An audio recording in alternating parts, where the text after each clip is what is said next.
Buenas tardes, señoras y señores. Bienvenidos al atardecer de este jueves, día 7 de noviembre de 2024. Han pasado 9 días desde que el 29 de octubre nos sorprendió a todos esa sobrecogedora dana que ha dejado, y este es el dato que quiero actualizar porque hace mucho tiempo que no lo actualizamos.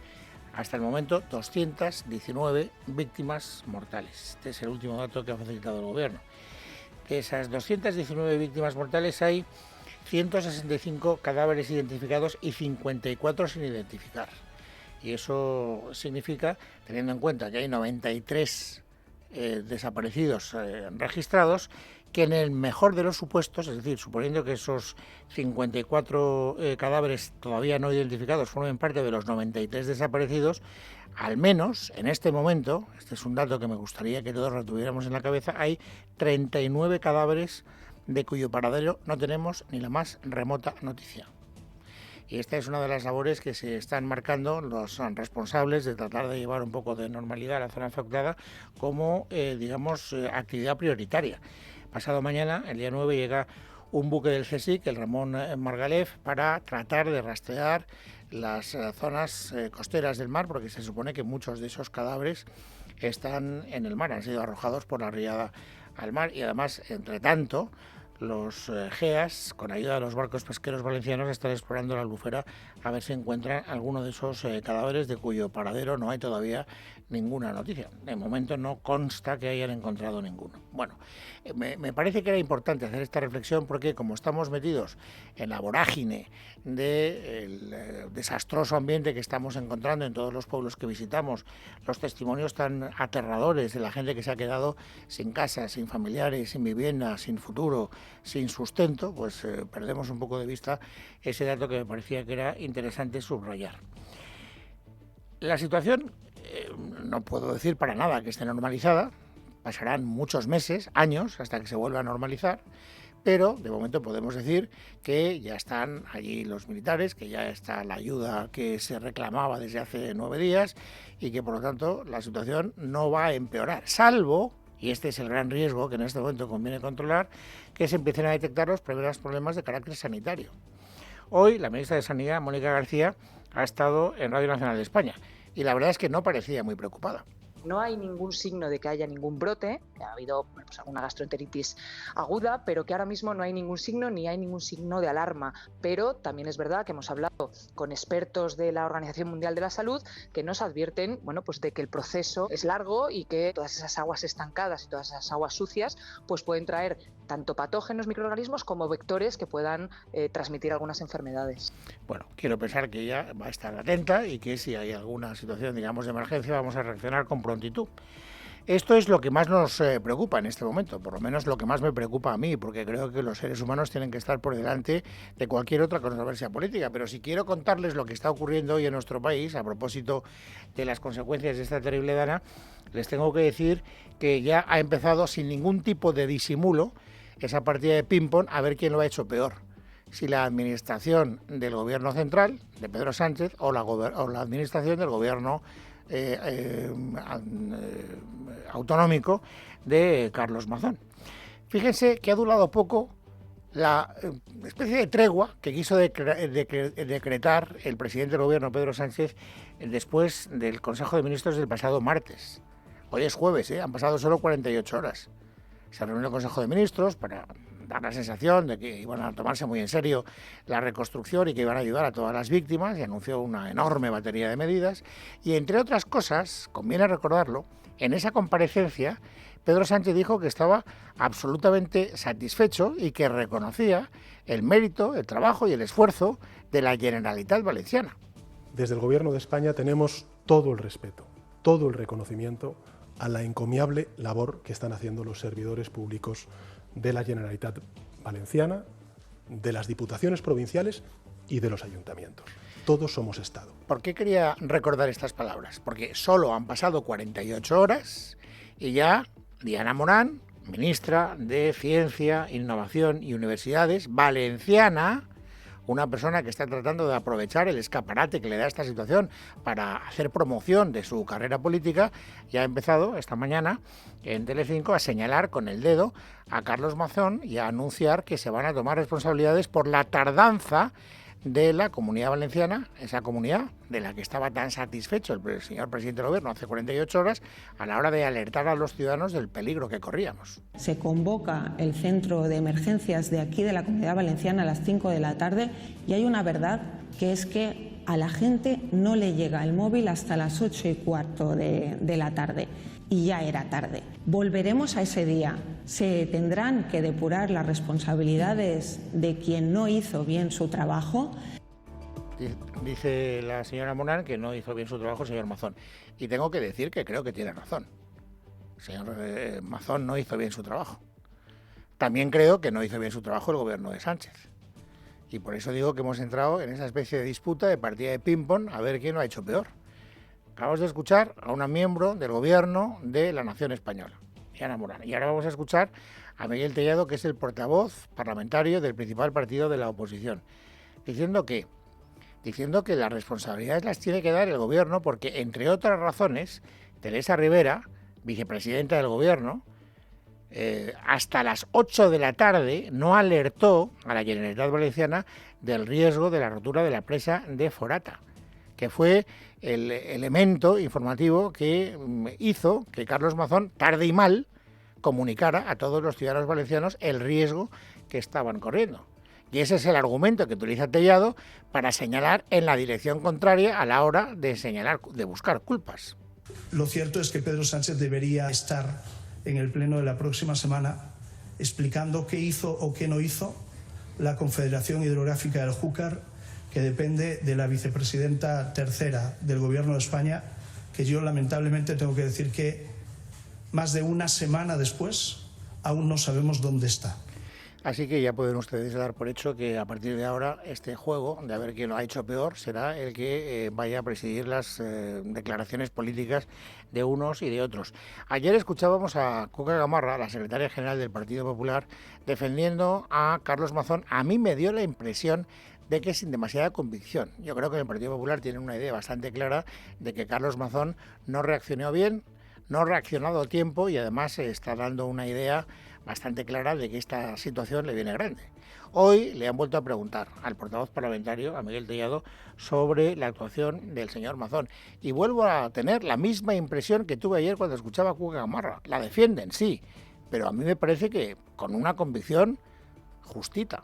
Creo que el presidente Mazón y su gobierno se han volcado con todos los recursos que tenían a su alcance y me gustaría poder decir que el gobierno de España hizo lo mismo. Lamentablemente creo que no fue así. Bueno, a nosotros, a los ciudadanos, desde luego con carácter prioritario a los valencianos, pero a todos los ciudadanos nos gustaría saber qué es lo que falló mal. Y que las personas que no estuvieron a la altura de las circunstancias paguen por su ineficacia a la hora de salvar vidas y de afrontar una situación con la profesionalidad que exige una situación de esta naturaleza. Y para eso haría falta que hubiera una gran sinceridad por parte de todas las partes a la hora de contar con sinceridad lo que ocurrió y ser transparentes ante la opinión pública. No parece que esa sea inicialmente la actitud ni de unos ni de otros. El gobierno de Sánchez, de momento, lo único que ha hecho ha sido comprometer para el miércoles que viene la comparecencia del ministro de Administración Territorial, Ángel Víctor Torres, que es probablemente el que menos competencia directa ha tenido sobre ninguno de los asuntos que han sido, materia de controversia, que están siendo, de hecho, todavía materia de controversia durante la gestión de la crisis. Sin embargo, fíjense, el Partido Popular no parecía especialmente enfadado por el hecho de que sea Ángel Víctor Torres el encargado de dar explicaciones. Lo único que le pedía a Miguel Tellado es que por lo menos tuviera la franqueza cuando comparezca de contar la verdad. Nosotros desde el Partido Popular esperamos que venga con una actitud constructiva y esperamos además que sea sincero a la hora de explicar cuál fue la información que el Gobierno central manejó a través de sus fuentes de información y cuál fue la que trasladó en las horas previas a la catástrofe al Gobierno de la Generalitat Valenciana. Sin embargo, que está bastante enfadado con el hecho de que sea el Ángel Víctor Torres el encargado de dar la primera explicación es el otro gran partido del bloque de centro-derecha, Vox. José María Figaredo, que es el portavoz adjunto del grupo parlamentario, hoy ha comparecido para decir que, desde luego, si hay un ministro que no es el que tiene que comparecer es Ángel Víctor Torres, por muchas razones, entre otras por esta.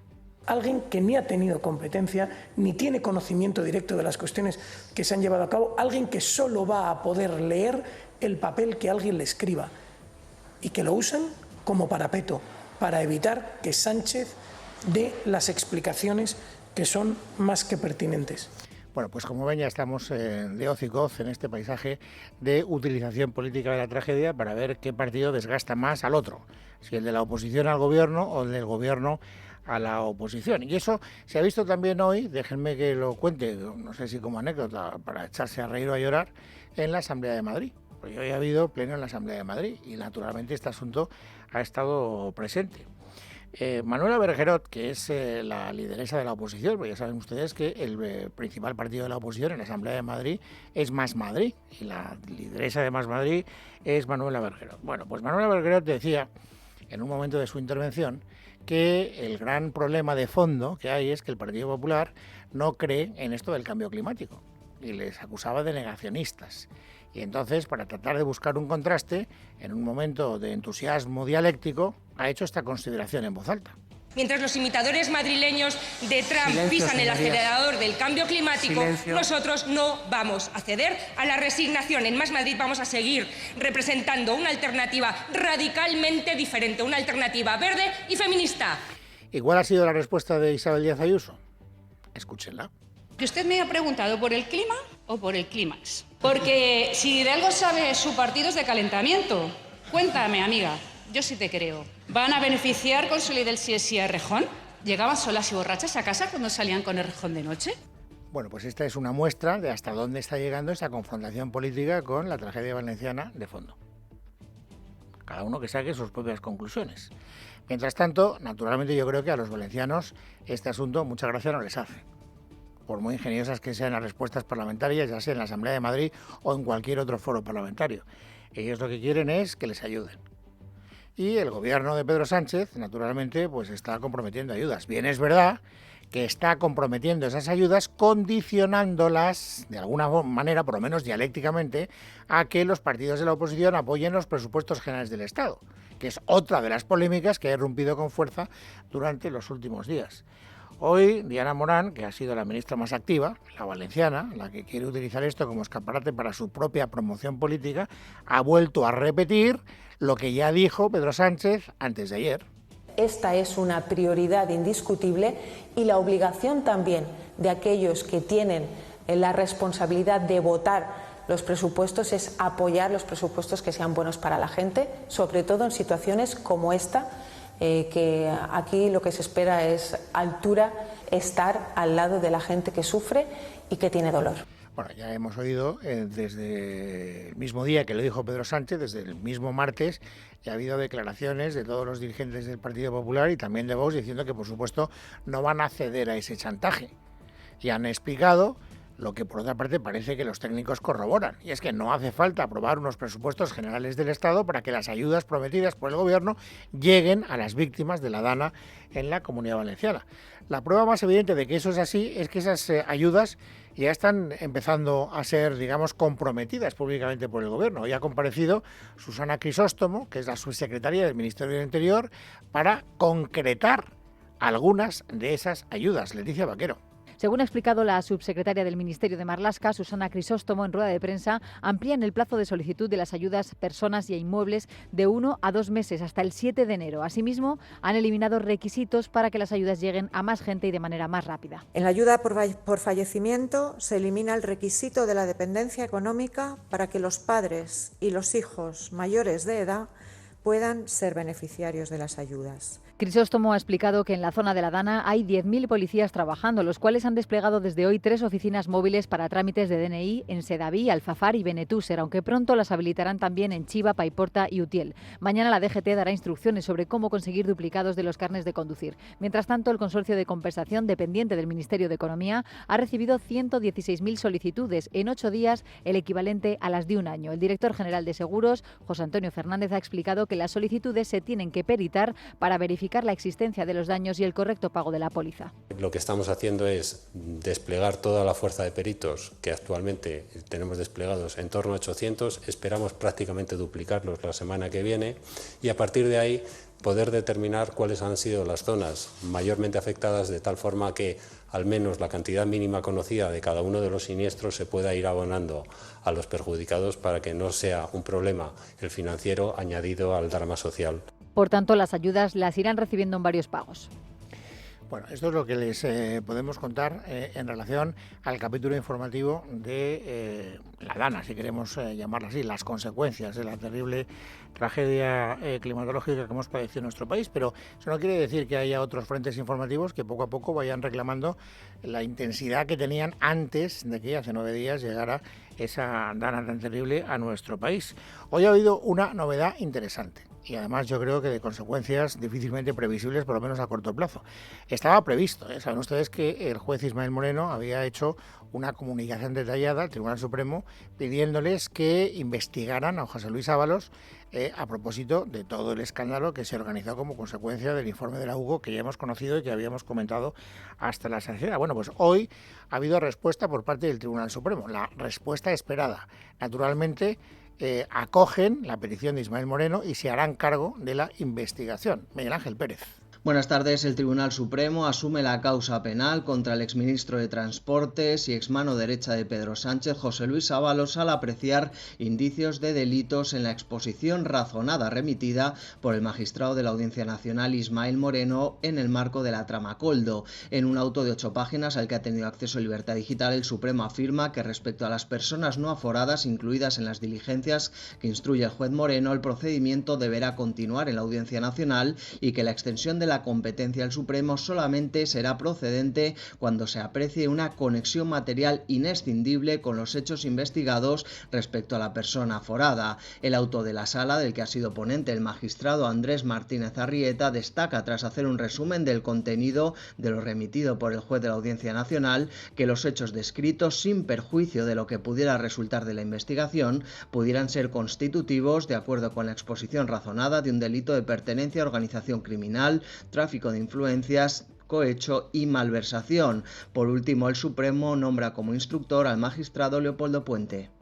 Bueno, vuelvo a repetir que esta es una decisión, la del Tribunal Supremo, que estaba perfectamente anticipada. Todos sabíamos que esto es lo que iba a ocurrir. Lo que no sabíamos es la fecha.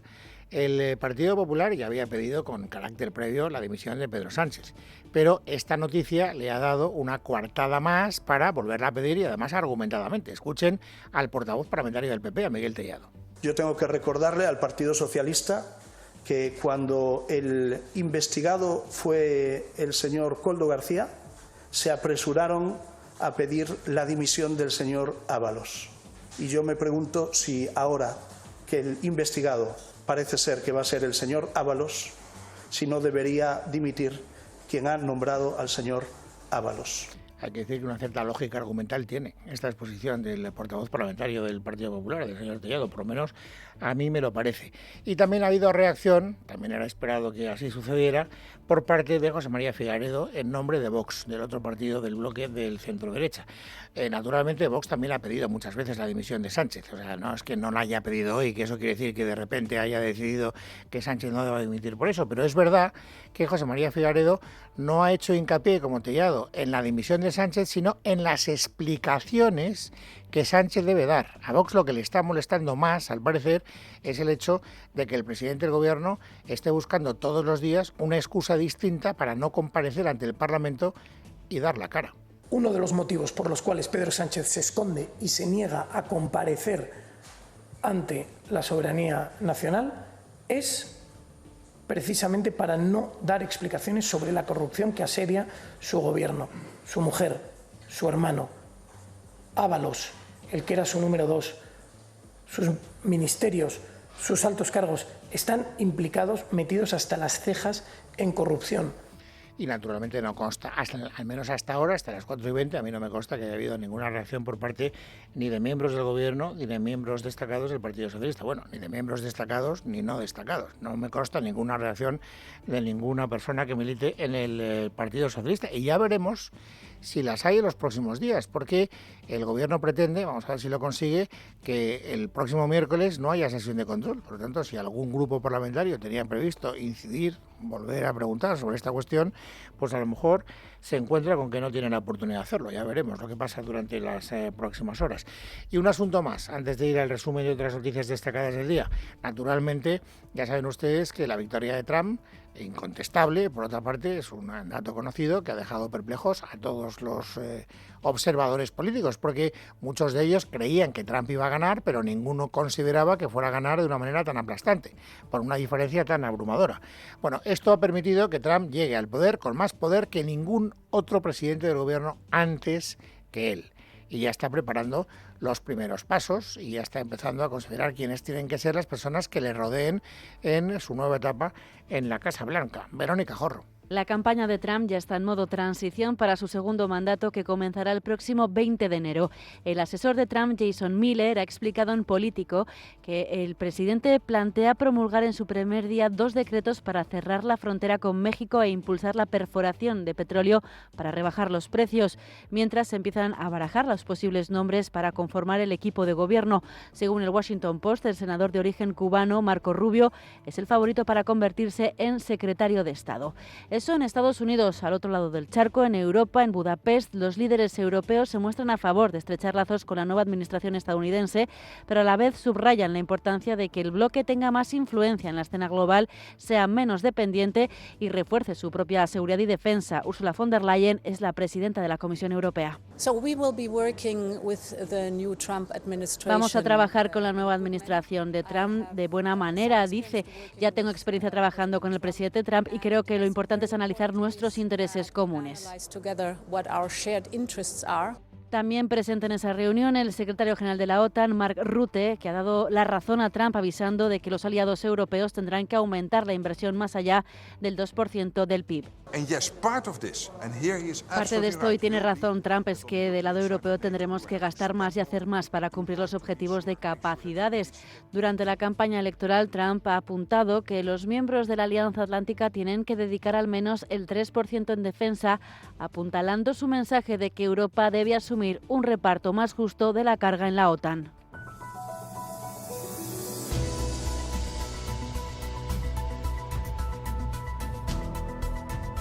Es jueves, es 7 de noviembre de 2024. Vamos, amigos, ahora a completar, como siempre, el paisaje informativo sobresaliente de este día. Noelia Bautista, bienvenida, buenas tardes. Buenas tardes, Luis. Vamos a seguir con la mirada puesta en las diferentes reacciones que sigue cosechando ese triunfo de Donald Trump a este lado del Atlántico, triunfo ante el que el presidente del Consejo Europeo, Charles Michel, se ha mostrado a favor del diálogo con el presidente electo para fortalecer lazos entre Estados Unidos y la Unión Europea. Una relación que, dice, debe ser abordada sin caer en ingenuidades y con una unión reforzada por una agenda propia en claves como la seguridad, la defensa y la competitividad. Un refuerzo por el que ha abogado también en las últimas horas el presidente francés Emmanuel Macron, que subraya que Europa debe seguir siendo, dice, una potencia geopolítica plenamente independiente. Creo que nuestro papel aquí como Unión Europea no es decir si la elección de Donald Trump es buena o no es buena. Ha sido elegido por el pueblo americano y va a defender los intereses de los americanos. Es legítimo y bueno. La pregunta es, ¿estamos nosotros listos para defender los intereses de los europeos?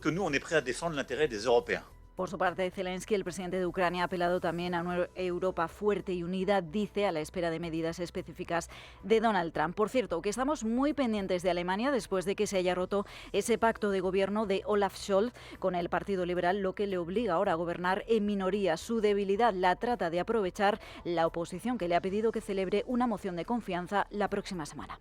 Están escuchando ustedes al líder de la Unión Demócrata Cristiana de Alemania asegurando que no hay ninguna razón para que esa votación sea en el mes de enero, como apuntaba Scholz. Sepan que si los diputados no avalan al actual ejecutivo germano, Scholz se verá obligado a convocar elecciones. Panorama, como ven, convulso en el viejo continente, mientras de vuelta a nuestro país los desastres ocasionados por esa dana copan gran parte de la actualidad, pero no solo en Valencia, también en Castilla-La Mancha y en Andalucía, donde también, como saben, hay municipios afectados. Precisamente hoy ha comparecido el presidente castellano-manchego. Emiliano García Paje ha agradecido la labor de todos los agentes que ha desembocado en ese hallazgo ya de todos los desaparecidos en Letour, y avanza que una vez que se ha cumplido la parte humana de esta tragedia hay que dar paso a la reconstrucción.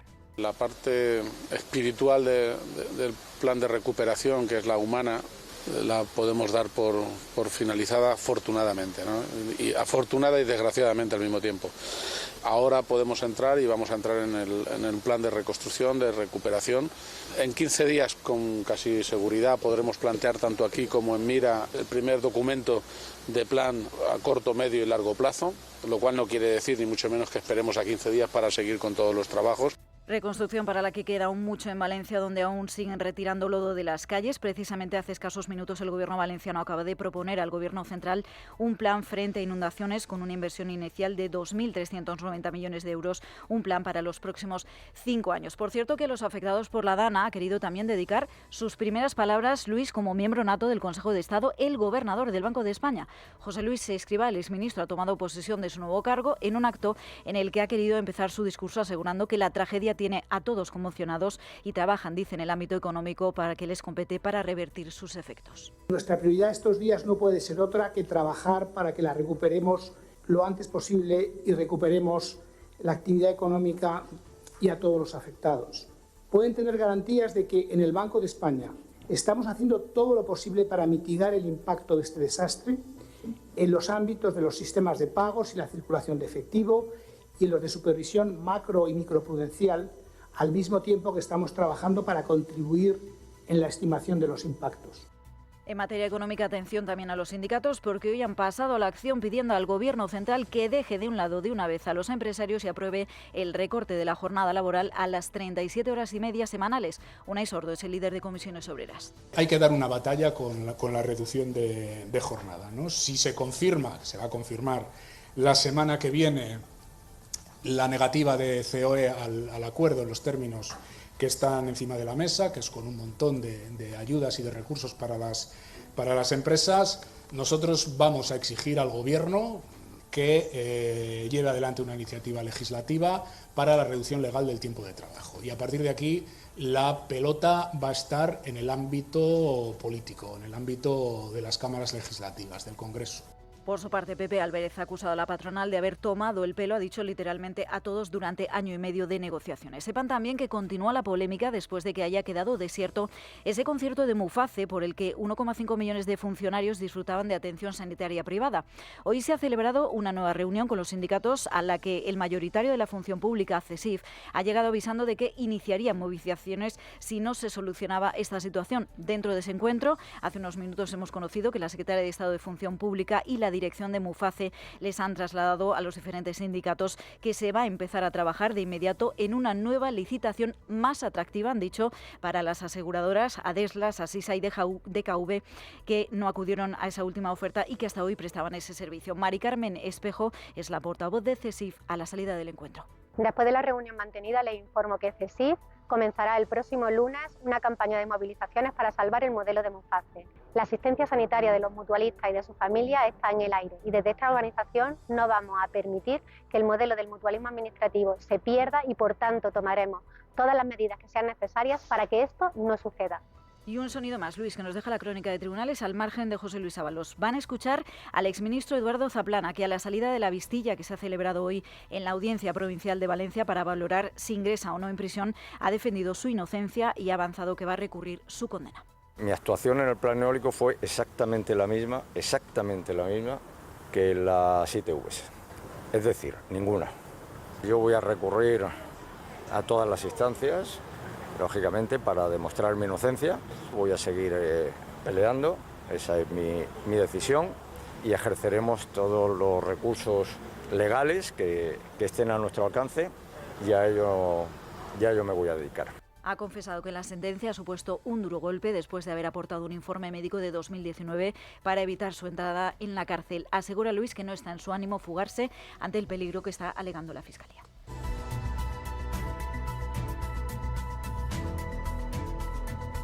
En Casa de Herrero, con Luis Herrero. Es Radio.